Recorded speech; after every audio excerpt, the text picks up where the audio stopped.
Terima kasih Anda masih bersama kami dalam berita Sulawesi Tengah. Bagi Anda yang baru bergabung, kembali kami sajikan 3 berita utama hari ini.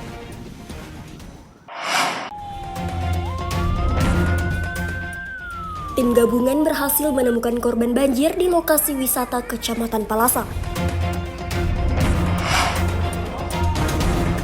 Ratusan personil Polda Sulteng menjalani pemeriksaan kesehatan sebelum bertugas di TPS.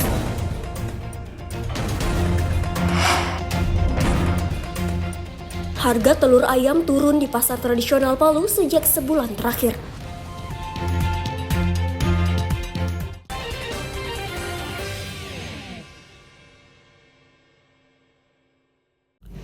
Meski hari Natal dan Tahun Baru tinggal 1 bulan lagi, namun sejumlah barang kebutuhan di Kota Palu mengalami penurunan harga. Penurunan harga itu dipicu stok telur ayam di tingkat peternak cukup banyak, serta kurangnya permintaan dari luar. Penurunan harga telur ayam tersebut sudah berlangsung hampir 1 bulan.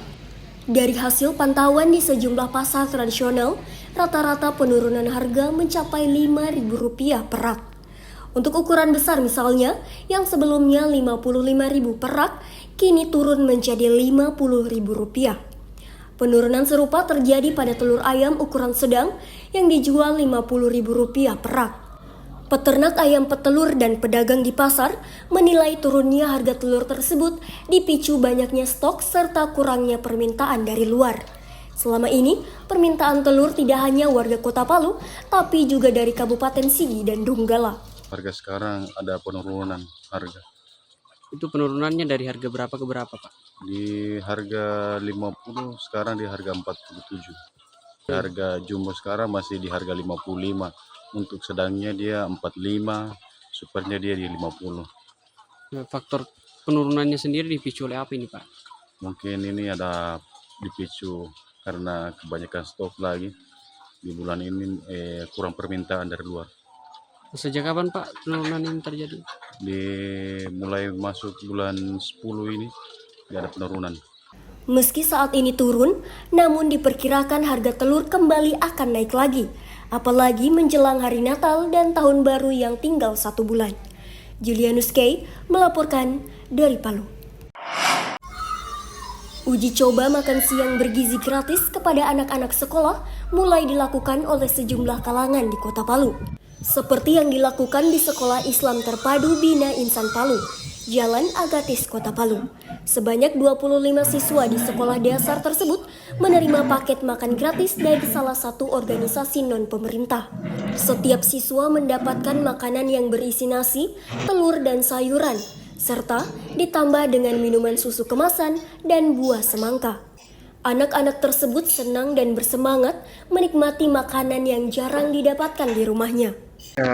Tujuan dan motivasi diselenggarakannya ini uji coba makan siang bergizi adalah untuk mensukseskan program dari Presiden Prabowo Subianto dan Wakil Presiden di Branda Bumi Raka, program pemerintah yang dari 18 program prioritas, salah satunya ini makan siang bergizi, dan untuk menekan angka stunting di daerah.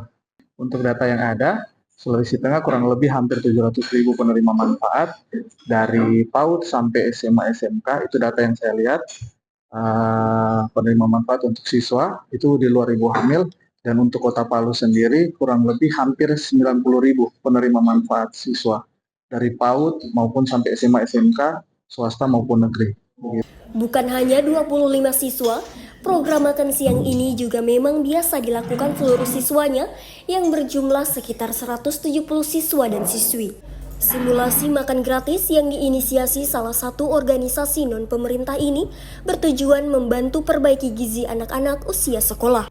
Apalagi, gizi yang baik menjadi salah satu faktor penting dalam menunjang lahirnya generasi penerus yang cerdas. Pihak Sekolah Islam Terpadu Bina Insan Palu pun mengapresiasi dan berterima kasih atas kegiatan tersebut.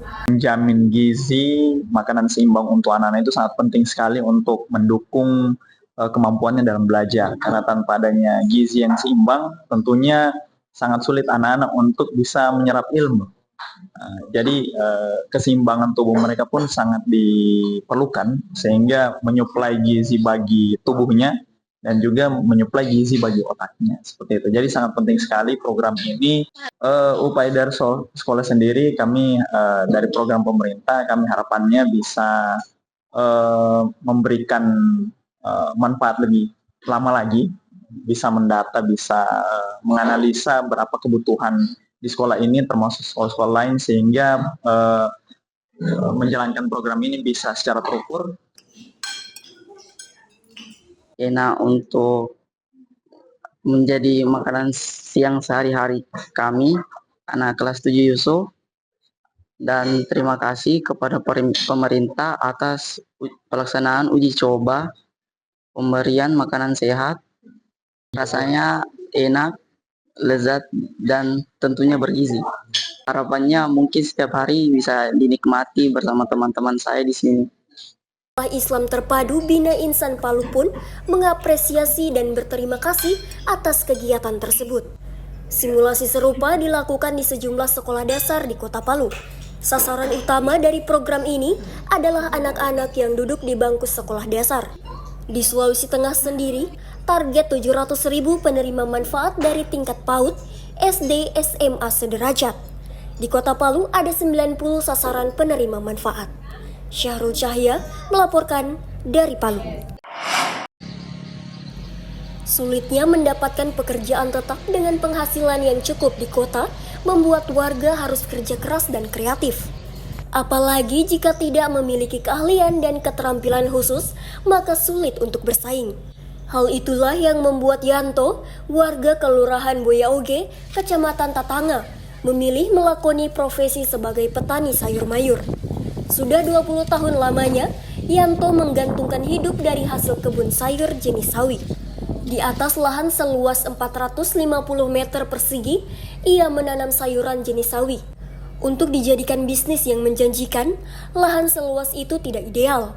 Apalagi lokasinya berada di tengah kota yang didominasi permukiman maupun usaha jasa dan industri. Meski begitu, Yanto tetap merasa senang karena penghasilan yang diperoleh dari usaha tersebut mampu menafkahi keluarganya selama ini. Ia mendapatkan penghasilan rata-rata 3 juta rupiah per bulan.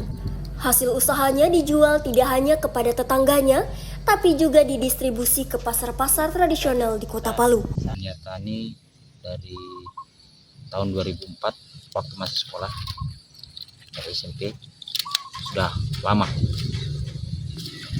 Untuk harga sawinya sendiri Pak, berapa dia per ikatnya dan berapa lakunya per hari?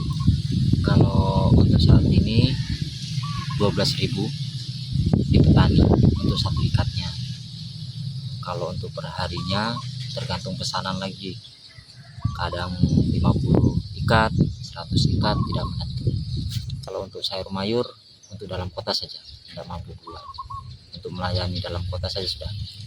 Dari proses penanaman hingga panen itu butuh berapa? 1 bulan, 30 hari panen.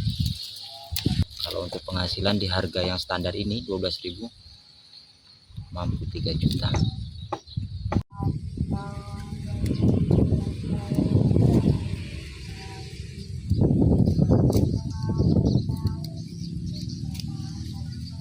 Yanto berharap lahan usahanya tetap eksis dan menjadi pegangan hidup. Apalagi ia tidak memiliki modal uang yang cukup untuk membuka lapangan kerja. Julianus K. melaporkan dari Palu. Informasi tadi sekaligus mengakhiri seluruh rangkaian berita Sulawesi Tengah hari ini. Atas nama rekan kerja yang bertugas, saya Fatur Rahman mengucapkan terima kasih atas kebersamaan Anda. Sampai jumpa dan selamat beraktivitas. Songgom Puasi, Tabir.